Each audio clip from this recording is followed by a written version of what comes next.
Olá, eu sou Natália Cuminali e começa agora mais um Veja Saúde. Comigo aqui no estúdio está a doutora Ana Cecília Marques, a gente vai falar sobre vício em drogas. Seja bem-vinda, doutora. Obrigada. Nessa semana, a Demi Lovato foi internada às pressas por conta de uma overdose, né? Ainda não foi confirmada pela família, mas alguns sites de celebridades falam que tivesse sido de heroína. A Demi, ela tem uma história com drogas e tal, ela já tinha se recuperado e agora teve uma recaída. A pergunta é, por que as pessoas recaem?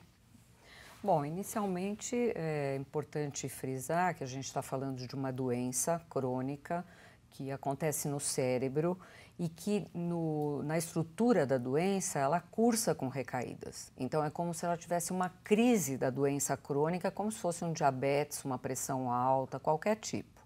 Então você trata, o indivíduo se estabiliza dessa doença, aprende sobre ela, se protege, às vezes toma algum medicamento, enfim, cada doença tem o seu protocolo, mas em algum momento fatores de risco podem colocar esse indivíduo à mercê de uma crise e ele recai.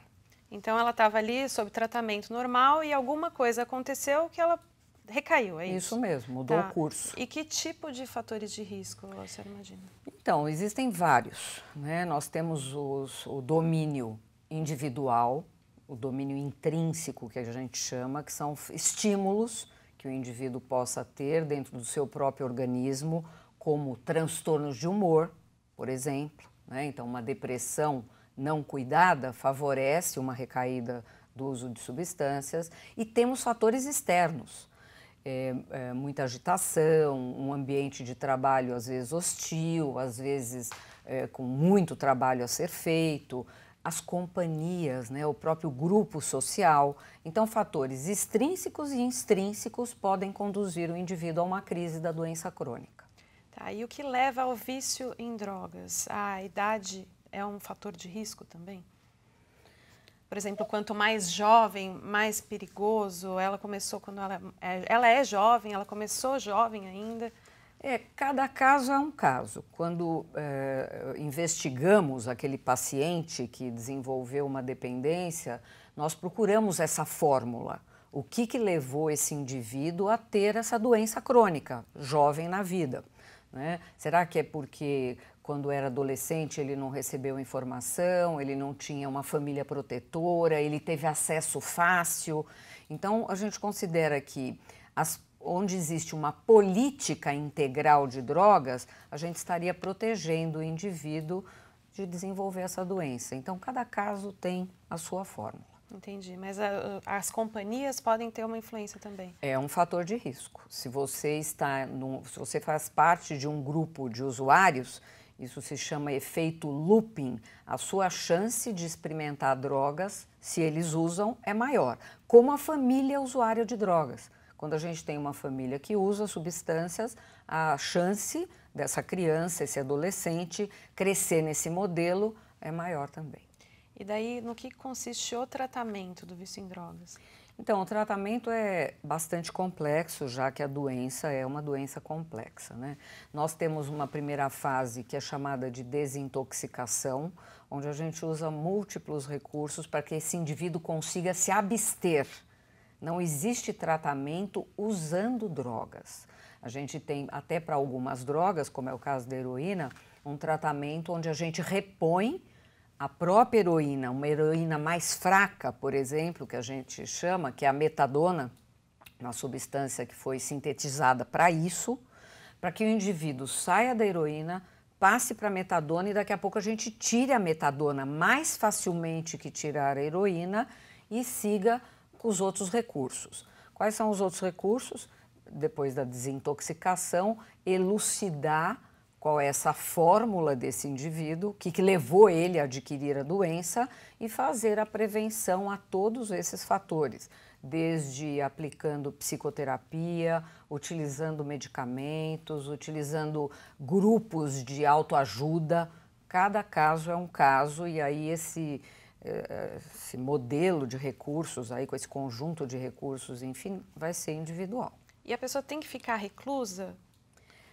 Tem indivíduos que precisam ficar reclusos por um tempo. A heroína, por exemplo, o caso dela, a gente sabe que ela ficou um tempo afastada de todo mundo, só era visitada pelos familiares, 2 amigos, ela teve que fazer esse momento. Então, tem casos que precisam. Sim. Por quê? Porque tem drogas que são hipersensibilizantes do cérebro, isto é, elas dão um rush muito intenso, uma fissura muito intensa, e o indivíduo, na vida cotidiana dele, ele não vai conseguir controlar a priori, na fase mais aguda da retirada da droga.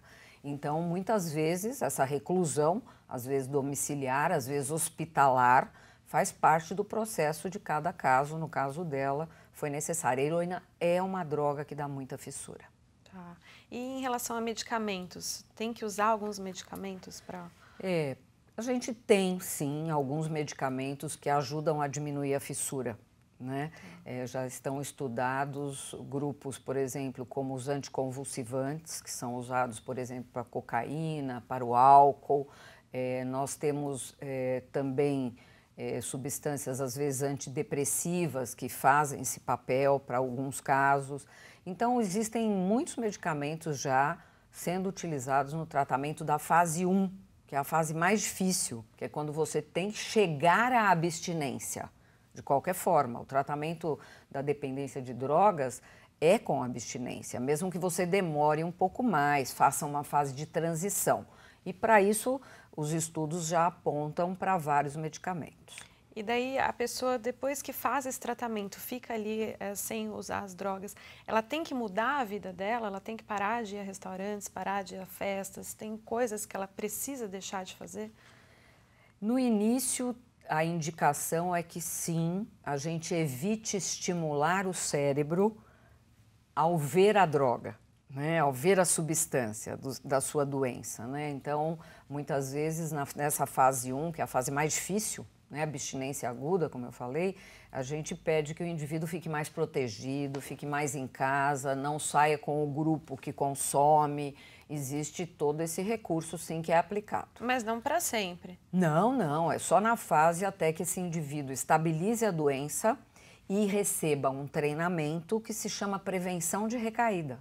Existe um treinamento, isso é individual, né, porque os fatores são diferentes entre cada caso, onde você aprende o que pode fazer você recair. Dá alguns exemplos, doutora, só para a gente dar uma ilustrada aqui. Então, por exemplo, alteração de humor, né? Então, o indivíduo aprende que já que ele tem um traço depressivo primário, vamos falar, quem sabe, da DEME, né? Ou que já sofreu traumas na vida. Ela sofria de bullying, como ela própria já disse. Pronto. Então, isso poderia ser um gatilho, Poderia ser um gatilho. Então, ele vai receber um treinamento para ele perceber esse gatilho e evitar ficar submetido a ele, porque o desfecho pode ser uma crise de recaída, né? Então, cada caso tem os seus gatilhos, mas no caso da DEME, eu acho que uma boa psicoterapia, para que ela pudesse vencer os traumas, faria diferença toda vez que ela estivesse ameaçada de se sentir só, de se sentir isolada, como acontece no bullying, né? Deprimir, né? E aí poder a droga entrar nesse buraco existencial que são os traumas. Isso tem tudo a ver com a música que ela lançou esse ano. Eu vou até pedir para colocar um trechinho agora para a gente ouvir. Muito importante. I don't know why I do it every time. It's only when I'm lonely. Sometimes I just wanna cave and I don't wanna fight. I try and I try and I try and I try and I try. Just hold me. I'm lonely. Você vê que ela fala muito de solidão, né? Ela Muito. diz que ela tenta, que ela... E aí, esse é o gatilho dela. Provavelmente esse foi um dos gatilhos. A gente nunca avalia um fator de risco só, né? Geralmente nós temos mais de um em ação para fazer o indivíduo recair. Então, a solidão liga as memórias, a memória liga a droga como alívio, e aí a recaída. Ela, nessa música, a gente só viu um trechinho, mas ela fala muito dessa batalha interna, de que ela tenta, de que ela quer, mas ela não consegue. É uma batalha química até. É uma batalha química. Esses fatores intrínsecos são todos químicos, né? Trazer a memória à tona, sentir esse estado depressivo, são todos fatores químicos. né, ligados a traumas ou não. Tem indivíduos que são deprimidos, tem a doença da depressão, independente de ter tido algum trauma na vida, e isso pode ser um gatilho também. Doutora, explica o que é overdose. A pessoa faz aquilo de propósito, é sem querer? Não, é sem querer, né? A overdose é um grau de consumo de substâncias acima do tolerado por aquele organismo, né? Então, cada um vai ter overdose com um tanto de droga, digamos assim. E a overdose tem um componente que é dessa tolerância maior que o indivíduo tem em consumir, então ele faz um padrão que ele consegue usar mais, só que no momento individual, né, esse cérebro se anestesia, perde essa percepção de quanto está consumindo e aí encharca esse cérebro e desliga todos os nossos fusíveis e o indivíduo entra, por exemplo, no caso da heroína, numa anestesia. Existem overdoses que cursam com convulsões, é um outro tipo de overdose. No caso dos depressores do sistema nervoso central, como é a heroína, é anestesia mesmo, anestesia como anestesia cirúrgica. Tá. O cérebro desliga tudo, o indivíduo não sente dor, está inconsciente, enfim. E daí o risco disso para a morte? É muito próximo. Por quê? Porque desliga todos os sistemas do cérebro. E você não está no ambiente hospitalar como você está quando você toma uma anestesia, exatamente. Né? Então, desliga a respiração, desliga tudo. O sistema cardiovascular para de funcionar, não recebe mais sangue, para tudo. Então, todos os nossos botões cerebrais, né, que fazem o organismo funcionar, são desligados. E se o indivíduo não chega a tempo, para algumas substâncias nós temos recursos. O dela foi usado uma, né? Qual que foi, doutora? Chama naloxona. Tá. É um antagonista, né? É como se ele retirasse toda a heroína do cérebro dela, né? Limpasse a área, né? Mas nós não temos isso para todas as drogas, tá? Nós temos para calmantes, né? Que é o flumazemil, que também faz o mesmo serviço da naloxona, mas só. A gente não tem substâncias para overdose de cocaína e para outras drogas. E daí a pessoa demora para recuperar a consciência ou ela pode ficar num coma por algum tempo? Não, normalmente ela recupera até mais rápido, tá? A consciência, mas depende da quantidade, depende do organismo, né? Um organismo jovem recupera melhor, um organismo mais idoso demora mais, pode ter outras falhas nessa recuperação e ter outro resultado também. Tá. E sobre o vício em drogas, como que a pessoa pode pedir ajuda, né? Porque eu acho que talvez esse seja um ponto importante. Bacana, né?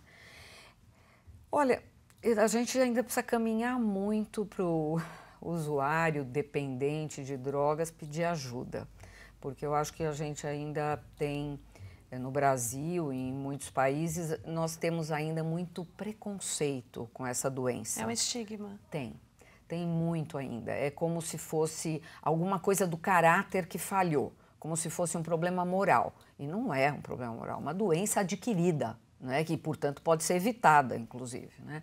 Então, eu acho que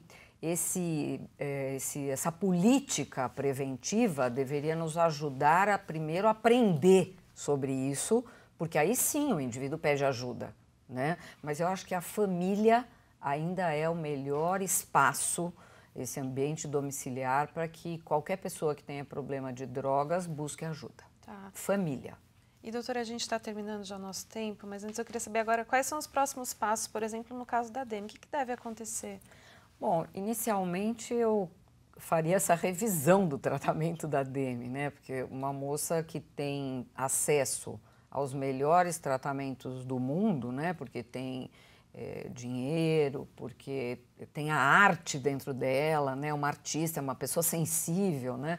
E que já conhece a doença que tem, já deu declarações dizendo disso, dizendo do tratamento, fazendo esses relatos, eu caminharia agora por essa descoberta dos fatores de risco e montaria um modelo de proteção. O que falhou na primeira rodada do meu tratamento? Agora não pode falhar mais. Eu já tive uma overdose, né? Felizmente eu não faleci, não tive um desfecho fatal, mas agora o que falhou que eu tenho que aprofundar e pôr os recursos aí, talvez esse traço depressivo, esse trauma que ela teve na adolescência, essa solidão que muitas vezes ela reporta aí na música, né? Então eu faria promoveria mais recursos nessa área e principalmente se cercar de pessoas que fizessem um mutirão de proteção nessa primeira fase, até que ela consiga ter autonomia. Pode ser que ela tenha que cancelar uns shows agora, nesse começo, né? Pode ser.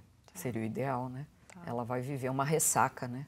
Toda overdose dá ressaca, né? Vamos falar da overdose do álcool, né? É muito conhecida por todos, né? Então, a ressaca demora dias. O cérebro demora para se reorganizar. Então, sim, eu acho que ela deveria se proteger e fazer um repouso nessa abstinência aguda agora. Doutora, muito obrigada pela sua presença. Eu que agradeço. Obrigada, Natália. O Veja Saúde termina agora. Obrigada e até a próxima. Mama, I'm so sorry, I'm not sober anymore. And Daddy, please forgive me for the drink spilled on the floor.